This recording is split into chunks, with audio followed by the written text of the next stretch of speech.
Howdy, folks. Welcome to Behind the Hedges with your erstwhile hosts, Mitch and This is Matt. Matt Ducati. Okay. Before we get started tonight, we got some things we want to talk about. But first, we need to let you know, go ahead and like this video. Go ahead and subscribe to the channel on YouTube. Go ahead and join the Facebook group. And go ahead and leave us a comment and share this thing with your friends and family and relatives and loved ones. Unless you're scared. And if you're scared, go down there and say you're scared. Tell you what, let's do it. Let's do something a little bit different tonight, Matt. I want to do a little thing here. Let's see here.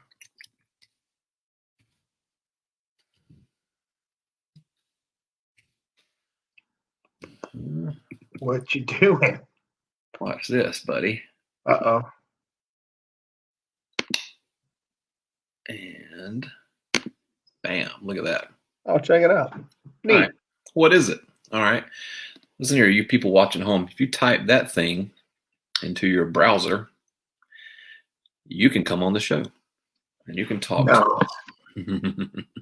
Now they're definitely scared. Now they're definitely. So now we just, if you don't come on, we just automatically know that you are, in fact, scared. So anyhow, Matt, what are we? Season's over. Roll Tide, right? SEC supremacy, baby. I've been shouting it for 13 years, man. Yeah. Made a lot of people mad from one end of this country to the next. If you don't like it, beat it. You ain't got to like it, but you better learn to live with it because it is. The best thing going today, the SEC, where it just means more. So, how did SEC do in bowl games? Fairly well. I had that number like last week. I don't have it right now. Off the top of my head, I remember Florida and Auburn being the only two losses. Yeah, I want to say everybody else that played won their games. Yeah, no, I believe that is correct. Florida and Auburn crapped the bed. I know you have particular feelings about Florida, and I also have some about Auburn, but so I guess we'll just drink to that. One quick check. Let me get a drink. So anyhow, let's talk about the way too early stuff.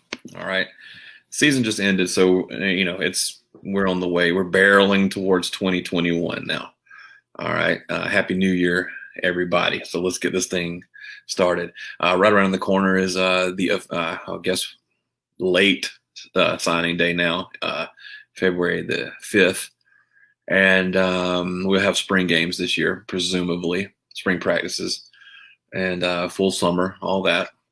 So we're hoping. Every word I hear on the street says that we're expecting this whole pandemic thing to be sort of wrangled in by the time football season rolls around for 2021. And I'm really hoping so. I know everybody is. But let's talk about some arrivals and some departures. So real quick, there's been much made in the on news sources in the news lately of Georgia and people leaving the departures. All right. So let's off the top of our head, who can we say is definitely going to be gone off of next year? So start with offense. Ben Cleveland, Trey Hill. Two offensive linemen, Ben Cleveland, Trey Hill, Trey McKitty. He was a 1 year a rental transfer from Florida State. Listeners who don't know, he's tight end. He was all right. I mean, he was a one and done anyway. He wasn't a long term. He was just kind of there. Other than that, on the offense, I think that's it, right? That's about it. Which is bad news for opposing defenses. Should everybody stay healthy and should everybody racking my brain? I don't really remember any other. I think just those two linemen and and McKitty. That's it, right? I'm sure we're wrong. Here's a good chance for y'all to get into the comment section. Tell me I'm wrong, because I'm not fitting to pick up my phone and double check. I'm pretty sure we just lost Ben Cleveland, Trey Hill, and Trey McKitty, 2 linemen and a tight end. Everybody else that I'm aware of has come back. Oh no, that's right. We lost Notori Johnson to Middle Tennessee State. He's transferring out. Who's that? Oh, he was the one that came in with Andrew Thomas and Justin Schaefer and had the red mohawk and was kind of a big deal in that recruiting class.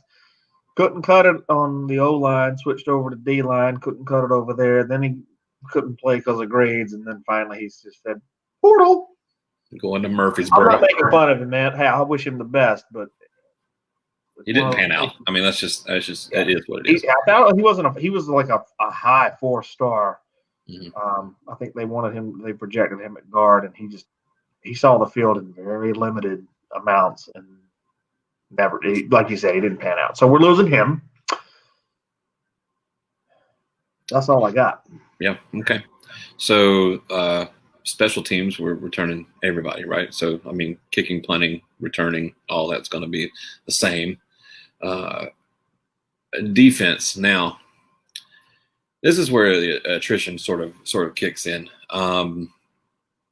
Starting with the defensive line, looks like Azeez Ojulari and Jermaine Johnson. I mean, I guess you could call these guys outside linebackers, but they play sort of like a hybrid rush at the end position, whatever you want to say it. Jermaine decided to take his talents to Tally Vegas. Yeah, he's going down to Tennessee Street. What were they called? They used to have a football team down there in Tallahassee. Now they just train for the circus. They're shoot, I can't remember. They had some guy would run out there on a horse or whatever and throw a spear into the ground. What were they called? The Smokey and the Bandits. Oh, the Free Shoes University Criminals. Yes. Wayne Johnson's going down there, I guess, because there ain't nobody else to play, so he's going to get plenty of time on the field and build up his tape. Hey, man, good for you, business decision. I get it. Just know that you're going to struggle to win a game. Oh, snap, Matt. I just remembered. We have another offensive loss. Mattlanders. You are to never say that name. Actually, his situation is more addition by subtraction, though. That's not a loss. Right. It's a gain, a net gain. That dude should have transferred the moment he got recruited. It's not the curse of Georgia, folks. I got news for you. It ain't the curse of 1980. It ain't the curse of Kirby. It's the curse of Mattlanders. Now that he's off the team, watch what happens. You talk about an albatross. Every completion will be a touchdown. Cold, the guy that would give up on balls that were just like, get out of here. Anyhow, so there is another offensive player we missed. You hate to see it. Yes, you do. Yes, so do. Anyway, back to the defensive side of the ball. Azeez, oh man, we will miss him. Azeez Ojulari has been a straight-up monster. So here's the thing about Azeez that some of our listeners may know, some of them may not. He opted out of the Peach Bowl originally, changed his mind, and pretty much set us up to win the game. But don't tell me that the opt-outs don't matter. Don't tell me that, they can just go on. Don't tell me that the bowl games are meaningless. If he doesn't come back to play, we most likely catch a black eye and an L to Cincinnati. And let me say something else, too, about that, Matt. You just reminded me of something. These people who say they're opting out of bowl games because they don't want to risk it. But if you make it to the playoffs, you will opt in. You will play. Dude, did you see Devontae Smith's hand? Yeah. Did you see Trey Sermon's shoulder? I mean, the list goes on and on. Listen, the risk for blowing out your knee and losing money on draft day is as big in the national championship as it is in the Music City Bowl. If not actually bigger. Because you're playing higher quality talent on paper. They're bigger, stronger, faster. There's more risk of you getting hurt. So it still means something when you play for a natty or you play in games that have a chance for a natty. And you can rest assured with this opt-out problem that we and our rivals and everybody else in college football is now suffering through. You best believe that is a log on the fire of expand the playoff. Mm-hmm. You give them a chance to win some hardware. Mm-hmm. This is a good. They stick around. Now, if we ever see the day where guys are opting out of the natty because they don't want to lose any money, well, that's probably the day I'll hang it up. You know, that's the day I want to get the government needs to get involved. And say, okay, you can't go pro unless you have a 4-year degree now. Mm-hmm. How you like me now? We definitely need to get together with some of the other folks in the field of streams and talk about potential solutions. If that's what you want to call it, about, playoffs / bowl games / incentivizing players. What is the answer? Let's don't get into it right now. It's the question is too big, right? So let's save it for a later date. Okay. But, I could just go on. We'd be here all night long. It's not long for me. Expand the playoffs and give more teams that deserve a shot, even though they may have stumped their toe during the season. And I'm not talking about teams that drive off a cliff like Auburn or Tennessee. I'm talking about teams like Georgia, teams like Florida, teams like Oklahoma, those teams of this past year. Your bowl game is your mulligan, not a mulligan, but it's a chance for you to make another run. If Florida was playing Oklahoma and that game would lead to a chance to play for a natty, I guarantee Florida's receivers play that game. Yeah. Then what does it look like? Then what happens? And listen, Oklahoma had guys opt out too. So did we. So did other teams that were playing in bowl games. I hate to say it for the old school traditionalists, and I know you said you didn't want to get off on this, but I want to say it real quick. The exclusivity of playing in a bowl game is dead. It's dead and gone, and it's tied into this players' rights, players' compensation. Got to make it to draft day. Got to make $10 million in one day, which I respect. That's dead and gone. However, like we've just said, the risk for flushing that down the toilet is just as big in the natty as it is in the toilet bowl. So obviously it still means something to some of these kids. Give more of these kids that chance, and we might get a better college football postseason. Yeah. I mean, Devontae Smith is senior, Devontae Smith won the Heisman, had 200 yards and 3 touchdowns in the first 15, 3 touchdowns. On 12 catches. You can't cover him. He's going to make millions of dollars. Yeah. And he could have said, no, I'm good. But he didn't, because they still want to win a national championship. Mm-hmm. Give more kids hope that they could go on a run. They could have a Cinderella. We lost 2 games, and we're like the wild card of the wild cards, but there's still a chance. Mm-hmm. And they might come back. I don't give a shit about the NFL. I want more and better college football. And if that means that we got to expand the playoff to give these kids more time to play because they think they're playing for something, then do it. And if it's not that, then it's got to be something. If it's not expansion, then what you said, playing for something, the incentivizing, it has to be that. There has to be some sort of incentive. Now, I don't know what that looks like. Is it, extra scholarships for the team? Is it extra, money for the players, or is it, money for the team? I don't know. I'm not here to answer that question tonight, but I think that those are some avenues that I would really like to discuss with some folks who have some differing opinions from me,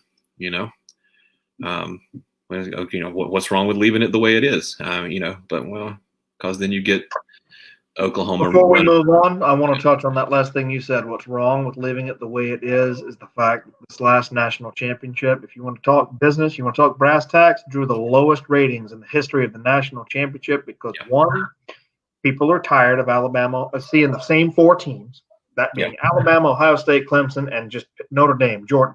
Pick 4 teams. They're the same. Oklahoma would be the 4th. They've been there every year. And there's a large contingent of fans who didn't believe Ohio State had any business on that field, and I'm one of them. You don't play 6 games and make the national championship. I'm struggling not to curse. Ohio State had no business on the field. I don't give a damn what they did against Clemson. Anybody can nut up and go after their worst enemy where they're motivated and win a game. And it's easy to be prepared and healthy and ready to go when you've only played 6 damn games in the season. Ohio State had no business there, and Alabama undressed them because they didn't have any business there. So these are compounding problems, and it all screams expand the playoff. Can we talk about our defense again? Yeah, go ahead. Okay. Get it. We're just going to edit that whole, last 8 minutes out. No, you can leave it in there. I want them to hear the truth. Okay. So, so we were talking about offensive returners and special teams returners. Everything's looking good there. And then we got the defense, and we said defensive line, Ojulari and Johnson are gone. I care less about Jermaine Johnson. He wants to leave and go get some tape. That's fine. Whatever. Go do you, bro. I ain't gonna miss you. I will miss number 13, Aziz. Not just because of him stepping up for his team and playing in the bowl game, but because the dude was legitimately good. Linebackers, who are we leaving? Monty Rice is gone. Solid. That's about, you can almost say solid, full stop. Like there isn't really, you don't have to say more. Yeah, I mean, the guy had a nagging foot injury this year, but even 100%, he's not going to wow you. He's not very, it's easier to pick out what he doesn't do well. He's not very good in coverage. He's not, but you know what the guy does? He just tackles people. He just goes out and tackles a lot of people. We remember when we looked at that list of linebackers that we had this year, he was the lowest rated linebacker coming out of high school on our team. And for 2 seasons, he did nothing but lead the team in tackles. Just what else do you want? If you can tell me that the lowest rated guy, I'd like you to cover somebody because you have to do that if you want to play on Sundays. I'm just saying. Or maybe we should get some of these, 5 stars to get out there and cover somebody. Where are they at? I ain't covering neither. That's another thing. This is going to segue into the secondary, which is a major concern for Georgia. Do we have any other linebackers before we go? Is there anybody else? The mystery is Walter Grant. I don't know if he left or didn't. I ain't heard Nairn. But I also haven't seen Nairn of Walter Grant. Yeah, he's missing. He's on a milk carton. Channing Tindall and Quay Walker took his spot. I don't know where he is, so I don't know if he's coming back or if he's not. Okay, so the linebacker room actually looks pretty dense. It's pretty loaded up. Let's move to the area of concern, secondary, which the word covered is we just talked about. We could never cover. Mm-hmm. If our pass rush didn't get to you since Kirby Smart's been there, we ain't covered. Other than DeAndre Baker and Eric Stokes. Hold on. Wait a minute. I have an update. Hold on. There might have been a change. Listeners, no change. Tyson Campbell still has not turned his head around to look at a ball. Sorry for the false alarm. I thought he might cover somebody this time. No. I'm going to stick one in there for Mark Webb, too. Webb and Stokes were good ball players because you never heard their names get called. You just never even knew they were on the field because they weren't screwing up, That's kind of the thing with defensive backs, right? Like you hear their names called when they do something amazing, like they get an interception, they return it for a touchdown or something like that, or you hear their names called when they give up a monstrous play, right? And so if you can go through a whole season and you never hear your defensive back's name called, well, then it's basically the Monty Rice syndrome. They're solid, right? DeAndre Baker was a stud. Stokes and Webb were maybe a step below that, but still pretty good. If you told me that Stokes and Webb were coming back next year, I'd feel great, right? Oh, yeah. I'd love it. Also, who else? DJ Daniel is another one that we're losing. He's a guy that you like having on your sideline just in case you need somebody who's on the sideline. You know what I mean? Like you need to pull somebody into a game. Daniel is your guy. Richie LeCount, Richie did a good job putting us in the right player in the right. I mean, he was good at communicating Kirby's vision to the defensive side of the ball. And when he was out, we saw some drop off on that. For sure. My problem with Richie was, hold on, wait a minute. Has he wrapped up anybody? Nope. Nope. Okay. He feel like tackled nobody. He tackled nobody yet. now he hit people. Oh, Richie, but he's only 5'11" and 120 pounds, so it didn't do anything. Richie will run into you. He will run into you all day. But it was like getting hit with a wiffle ball, especially when you go up against like Najee Harris and Hank Biggs. I mean, come on, you got the. No, he ain't. But he was also. I mean, he could run the defense, and he was a ball hog. I know Kirby got on this case a couple of years ago talking about rat trap this, but I mean, Richie would get in there and like break up some passes and then make some interceptions and cause some havoc back there. So I'm gonna miss Richie. Me too. I agree. But if you, I mean, is he gonna try to tackle Derrick Henry at the next level? I don't think so. It's gonna be a murder on that field. Eat. Poor Richie. Work out. Take your vitamins and say your prayers, brother.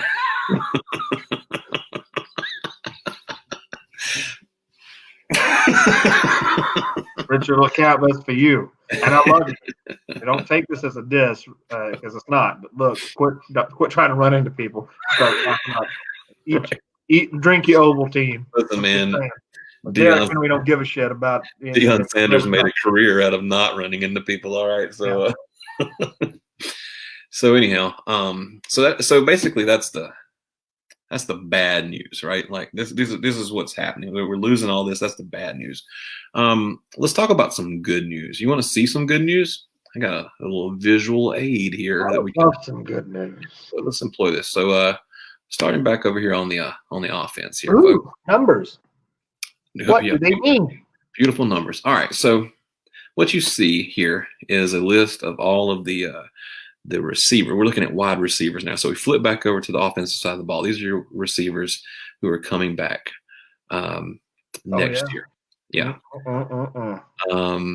And their ratings are highlighted over here. So if we remember that the folks who caught passes this year, you go down this list. These are all people who caught passes, and you get down to about Kearis Jackson, right? Pretty much everybody below Kearis on this list we didn't see much of this year, or they haven't arrived on campus yet, right? So I'm going to show you something. If you take all these high, now these are the 24/7. These are the numbers from 24/7.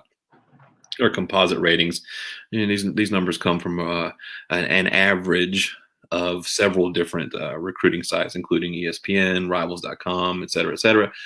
And so 24/7, I think of as being more accurate because they take into account several different sources.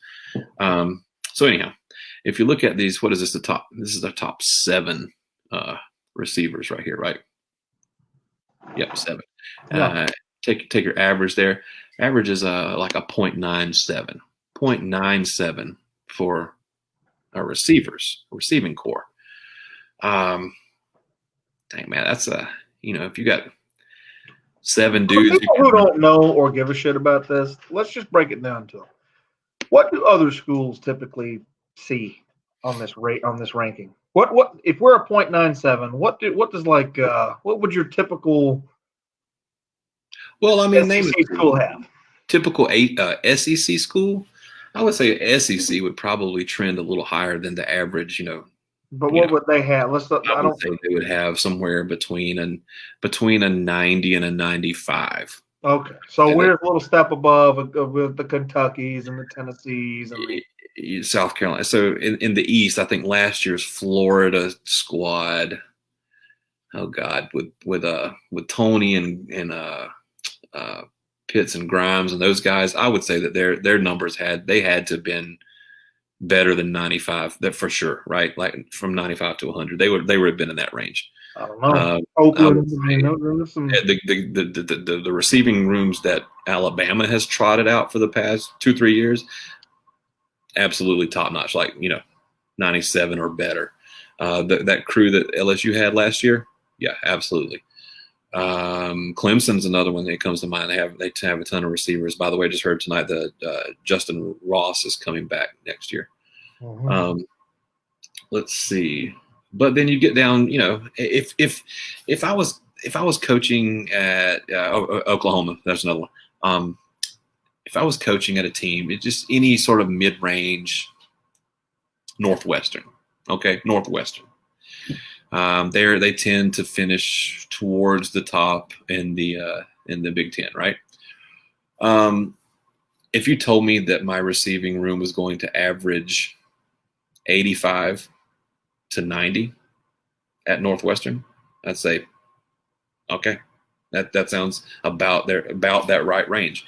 And I'm just telling you that the receivers that we got coming back next year, just a good bit better than that, So we got a load of weapons coming back next year. Very nice. Okay. Yeah, and they're young. I mean, Demetrius Robertson, of course, is a senior this year in 2020, and so he's going to make it use of his extra year of eligibility or whatever, the COVID year, and he's going to come back and play a fifth year. I mean, we haven't really seen a heck of a lot out of D-Rob since he's been in Athens. He's the highest ranked one out of that group, and he had 2 touchdowns is all I know of. Yeah. And so George Pickens, of course, was actually our number one this year. I wonder if Auburn fans still get bitter about that. I hope so.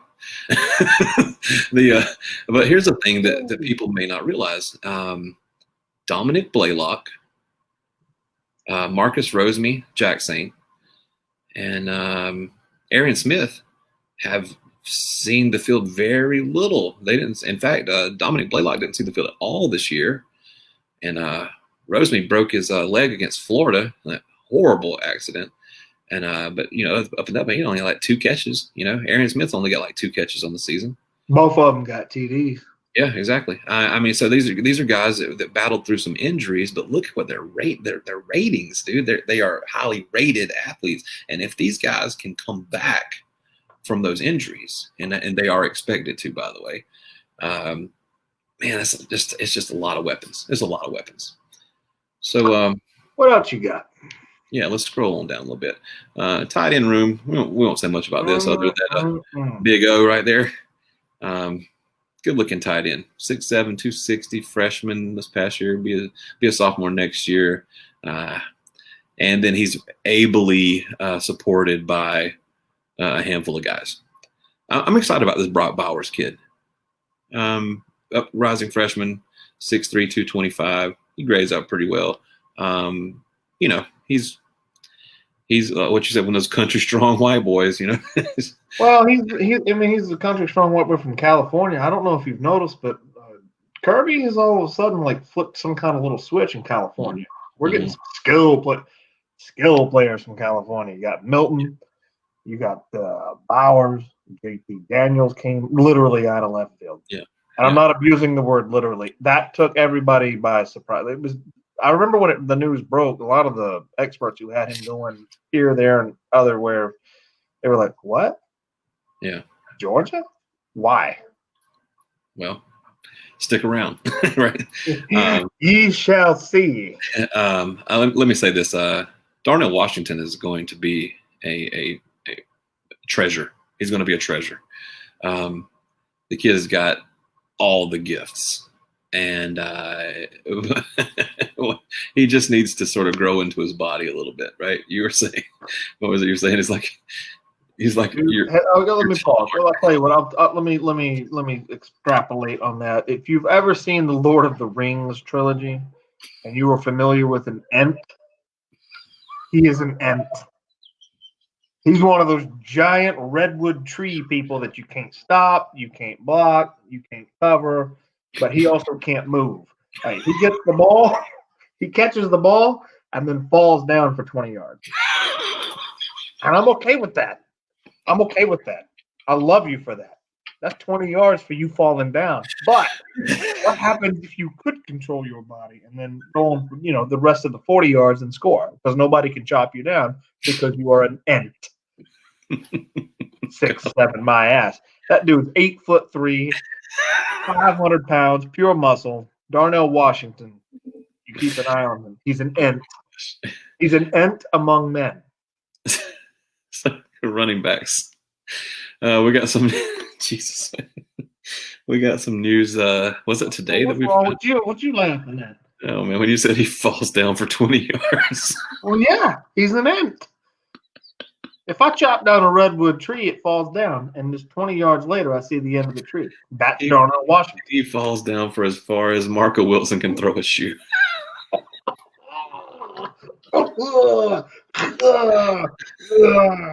They want you Florida boys' hearts right on the plate. So checking out, we got some news that Zeus, Zamir White, he's coming back. Yeah.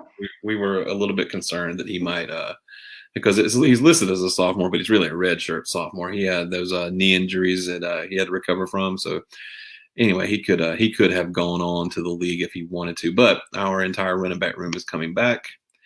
And just to give you a quick update here, they're 95, average 95, top to bottom. I'm gonna tell you, man, that kid, Dejon Edwards, very quickly becoming my favorite running back. Colquitt County. Yeah, and the reason he's my favorite is because when he's in the game, we already up by 3 or 4 scores, and he's just trying to kill that clock. He's mad, and I love it. Okay, moving on. Quarterbacks here, of course. JT and Brock are going to be the ones, and man, look at them. They're almost mirror images of one another. I mean, both 6'3", both hovering between 205 and 210, both 99s. You know what I mean? So let Brock learn a little bit from JT that first year, and then when JT rides off into the sunset, Brock is gonna take my toddler into elementary school with a string of great Georgia team. For the listeners and the fans see this show, if you haven't already done your research, if you don't know about JT Daniels, let me break something down for you. When he came into the college ranks at 17 years old to start for the University of Southern California, he was ranked behind only 2 other quarterbacks, Justin Fields and Trevor Lawrence. Not in that order, though. Mm-hmm. So if you still have like a cloud of doubt about this California guy, you need to get rid of that. He's the only 2 quarterbacks that were considered better than JT Daniels, and they had a year on him coming out of high school, was Trevor Lawrence number 1, Justin Fields number 2. That's what we're dealing with. That's what we've got now. Mm-hmm. Accept it. So on down the row here. So that takes care of all your skill people. Let's look at these offensive linemen, Matt. Got a pile of them. Man, that's a lot of freshmen, bro. Man, that's a lot of freshmen. Now, no Clay Webb. Some of them like Clay Webb, and I think there's a couple more. They're redshirt freshmen. In fact, I know they are, but that's okay. Xavier Truss is a redshirt freshman. Yeah, but this RI stands for rising, so there's a 0 year rising. Looking down this list of offensive linemen, you got a 0-3, 1-1-1-1, 0-0-1-1-1, 2. So, man, look, the talent is young on the offensive line. These are guys that are going to be around for a long time, and I'm good with it. You know, I'm just really good with it. We only lost there's a Ben Cleveland and Trey Hill. All right, so a lot of the guys who played last year, like especially Sawyer. Sawyer will be Jamari Sawyer right here will be a stalwart on that line. Pretty sure we're going to see what's your boy's name? Justin Schaefer, right? I just want him to tighten up, man. Yeah, if he's at the same level he was supposed to. You know, what you're going to see, though, you're going to see some more Broderick Jones. You're going to see some Amarius Mims. You're going to see some Cedric Van Pran. You're going somewhere, somehow, you're going to see some Clay Webb. I refuse to give up. Mm-hmm. Yeah. So we got a lot of young guys, a lot of talented guys, and they're going to figure out the right combination. You'll eventually that offensive line is just going to be, well, what it has always been, what it has been for the past few years for Georgia. Moving on. Anything else you want to say about offense before we get into defense? I think we're going to be tough to handle, man. I think that this linebacking room, look at this thing. Yeah, they make fun of Kirby for this. They say you can't stack five-star linebackers and expect to win games because you're not making room for anybody else. Well, you know what? I want everybody out there who knows their football to take a look at these first five. 99, 99, 98, 98, 98. MJ and that don't mean stop at Mikhail Sherman and Quay and Ryan Trouble Davis and Channing Tindall. And remember, Robert Beal was a 5-star coming out. Desmond Marshall will kill you and your family. I mean, Walter Grant, I don't know if he's still with the team. We need to check on that. I don't know if he left or not. But I mean, this group is, this is it. This is the if we can't get pressure, then we need to start asking some real hard questions about the coaches. Because look at this kid, Chaz Chambliss here. I'm not making fun of Chaz Chambliss or anything like that. He's the lowest rated linebacker in our. Go watch the film. Go watch Chaz Chambliss on tape. 1, 2, 3, 4, 5, 6, 7, 8, 9, 10, 11, 12, 13, 14. There are 14 linebackers in that room, and 13 of them are higher rated than Chaz Chambliss. And guess what? Chaz Chambliss is higher rated than this season's starting quarterback. The quarterback we trotted out in game 1 was lower rated than our worst linebacker. And he was replaced by a walk-on. Okay? Yeah, baby. All right, moving on. Speaking of walk-ons, how about that hot pod? Hot pod. You can just keep him. Yeah, we'll keep him. All right. Ooh, boy, moving on here. Let's say defensive line. Here's another one. Now, to be fair, Jordan Davis he's a walk-on. Or no. Just so y'all know, if you've gotten into this game we're playing where we're doing the ratings now, we made that number up for Jordan Davis. That's not a real number because we don't know what his number is because he, if I'm not mistaken, he walked on. He was not a walk-on. I think they offered him a scholarship. But I could be wrong about it because he's been there for a long time. He never got a rating. He never went to these combines. Somebody saw him and said, "Hey, this is the guy. You need to take a look at this guy." And they did, and they said, "Yeah, we like this guy." And that's basically it with Jordan Davis. He just got all the physical tools. 6'6", 330. He can move. He can take up space. He will tackle you all day long. He's a run stopping force. He reminds me of Man Mountain Cody. Used to play for Alabama. You remember that big guy that they used to have in the center of their line 10, 12 years ago? Yeah. Yep. Terrence Cody, Mount Cody. Just blocked a field goal to ensure a win against Tennessee. Just a space eater, But here's a part of our team that has I will say has traditionally under Kirby Smart has traditionally underperformed. I think the defensive line, and in recent days, in this year and in coming seasons, I expect this to be a foundation of our team. We got some young guys, Of course, Jordan Davis and Julian Rochester has been there since '83, I think, and. But everybody else, 1, 2. Julian Rochester helped carry Dooley off the field a couple of times. He's been there for a minute. He is not announced, but if he comes back, I expect that experience to be an anchor. I think between him because Jordan is the starter, Rochester is the backup. We lost both of those dudes at the same time versus Kentucky, all in one shot. Oh, and don't forget, there's a lot of these younger guys got some valuable game experience. But think about that. You lost your stud defensive lineman. I believe Jordan plays traditional nose, right? Yes. And his backup. Like 2 plays in a row. So between Devontae Wyatt, Julian Rochester, and Jordan Davis, there will be a lot of experience on the defensive line, and they will get spelled by a lot of inexperience, but that's okay. There's some talented kids on that. Now, I hate to do this to you, Matt, but we gotta talk about some ugly. We talked about some good.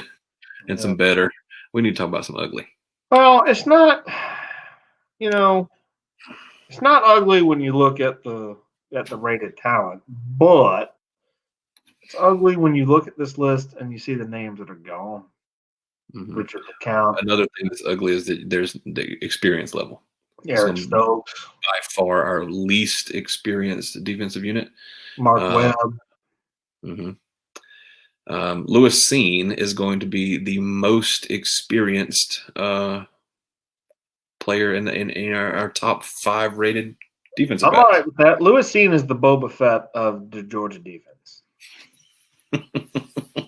He's going to blow himself up, blowing you up. Whatever it takes, man. He will instill fear, and he don't say nothing. Like he's never spoken a word, but he gets his man. Mm-hmm. Sometimes he goes out with that man because he will target you. But that means you better think about it before you catch that ball. He's an angry individual. That guy. He will tackle you. Let's see there. I'm looking at William Poole, Christopher Smith, Amir Speed, and Latavius Briney. Those guys all have junior level experience. They're juniors. Briney showed me something in the Peach Bowl. I think I kept texting you. There were like 3 plays that Cincinnati could have made, and it would have changed the flavor of at least the series, probably the game. Mm-hmm. Briney stepped in and went, nah. I know for a fact 2 of them were pass breakups. One of them was just good coverage, and he didn't break it up. Go back and look yourself in the stats. You'll find out that were it not for an amazing game by Nakobe Dean, he would have led the team in tackles. Briney was number 2 in tackles. So hey, we have this DB every year that comes out of nowhere. You had it with DeAndre Baker. Nobody knew his name. He made his name. Mm-hmm. Nobody knew Eric Stokes. He made his name. Keep an eye on Briney. So you think, Seen played other safety beside Richie, and then when Richie goes down, they replace Richie with Christopher Smith, number 29. Yeah, I don't think he. The first part of that experiment was not great. I think that overall he didn't play poorly. I don't think he was bad. I think he got better. He seemed to grow. Yeah, he grew. But you're right. Early on, I was not thrilled. There was a definitive lack of LeCount on the field, But now here he is. He's got some flavor. He's marinated a little bit, and now he's got some experience. And you got him and Seen patrolling that backfield as safeties. I can live with that. I can live with Briney as a corner. And then let's see. Everybody says Keely Ringo is just the man. We haven't seen him yet. He was out injured this year, but he's the highest rated player on that list. And I've heard Dan Lanning say a couple times that he really likes what this kid can do. And I've watched all the highlights that you've watched, and he seems to be that. So if that's our defensive backfield next year, will it be our weak point? Probably. Will it be very, very weak? I'm going to reserve judgment on that. I think that this talented group here, has an opportunity to be something, and I'm going to give them the opportunity to do that. Nyland Green is also supposed to be very good, and we are very much in the running for a kid named Terrion Arnold. Yes, also supposed to be very good. And there's always the portal too. Pull from the transfer portal. I would love to talk about the portal. Maybe we'll talk about that some other time. Y'all need to go look at Auburn's portal. No, you do, unless you're an Auburn fan. If you're an Auburn fan, don't go. Don't do it. Remember how we were averaging up these numbers here and looking at all these high ratings? Bruh, if you average up the kids that are in Auburn's portal, they might be the highest rated unit we've talked about all night. Well, that's what you get when you play for a Cal school. You hate to see it. Yeah, sure, boy. You know what? I need a sip of that too. Anyways, yeah, I think that's I got nothing else, Matt. I feel good. I feel good and confident about next year. Even the places where I'm not as confident, I'm still like not the, no. Let's see. Ask me how I felt about our quarterback situation last year. Go on, ask. How did you feel about our quarterback situation? I feel better about our defensive back situation next year. That's how I felt about it. I'm glad you brought that up because this opting out and this transfer and this I can do whatever I want thing can backfire too. Jamie Newman was a projected first round starter, decided to sit on that and cost himself millions of dollars by doing so. Mm-hmm. I'm just saying, think about it before you go full self mode. The other thing I wanted to say, I feel good, but temper it, because this is also Georgia we're talking about. And I'm saying, you threw out the numbers. The math is clear. If you can't do something with it this year, it's time to have that conversation about Kirby Smart.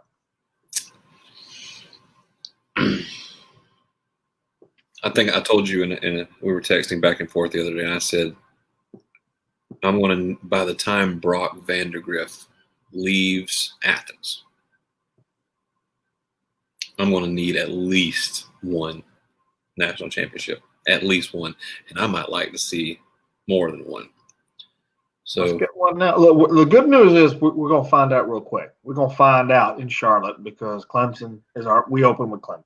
Next game Georgia plays will be against Clemson and the Tigers. Our way too early polls are showing Clemson as possibly being number one team in the country. Georgia being number. I saw some 4s, some 3s, whatever. I saw one that had Georgia ahead of Alabama, and I was like, maybe. Who knows? I don't know. Alabama's losing a lot, but they lose a lot every year. So I guess we will see. I feel good. I feel confident. I think that what we'd like to do for the next few episodes of Behind the Hedges is maybe keep doing this, but with the other teams. How does that sound to you, Matt? That's fine. I probably will just do a lot of noise talking about other teams and their players because I don't keep up with them and I don't really care about them unless they're losing to us. But I know the big names. I know who. Like when we get to Auburn, I can say "ouch" a lot. Right. Tennessee, you're in the dumpster. Oh man. South Carolina, man, I don't even know South Carolina's even. They might be down there with Florida State now. And Florida's not going to be trash, but man, this was your year. This was Florida's year with their Heisman contender. And the best they could come up with in their year was 4 losses, and one of those being to Oklahoma, which Georgia's never done. You hate to see it. Oh man. Oh boy. Well, the coach said that team, the last game that team played was against Alabama. I'm so glad you said that because now if that's the standard, we're going to use it for Georgia. If the last time we saw the 2020 Florida Gators was at Alabama, well, then you never got to play the 2020 Georgia Bulldogs because we didn't have a quarterback and we didn't have no defense, so the team was incomplete. So the game don't count, do it? Dan Mullen said it. I didn't say it. Dan Mullen said, if you're going to worship at the feet of that clown, then you're going to get clowned. You don't like it? We'll fight. Let's fight later, man. We're going on about 50 minutes here. I'm going to go fill up my cup here one more time. And then you put that last part on like the thumbnail. I want to make sure or you're pointing into the camera. Okay. Yeah, I'll do my best on that. Yeah, let's do the other teams. I'd like to do that. Start with the East and move over to the West. Mm-hmm. All right, so let's see who's first. Who wants some? Should we? Should we talk Florida next week? I'll do whatever you want. Nah, let's say Florida. Let's talk about somebody else. Okay. Bring Florida when you can get one of them tiki dolls to come on and do the painting. Yes. Yes. All right, my man. We're gonna shut this thing down. Enjoyed it once again. We'll do this again next Thursday. So again, folks, subscribe to the channel. Leave us a comment. Shoot us a line. We'd love to hear from you. We want to hear what you think. And by all means, please call us an idiot.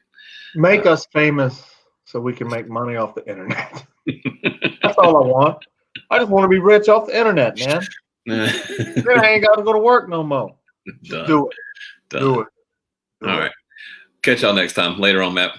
Bye, y'all.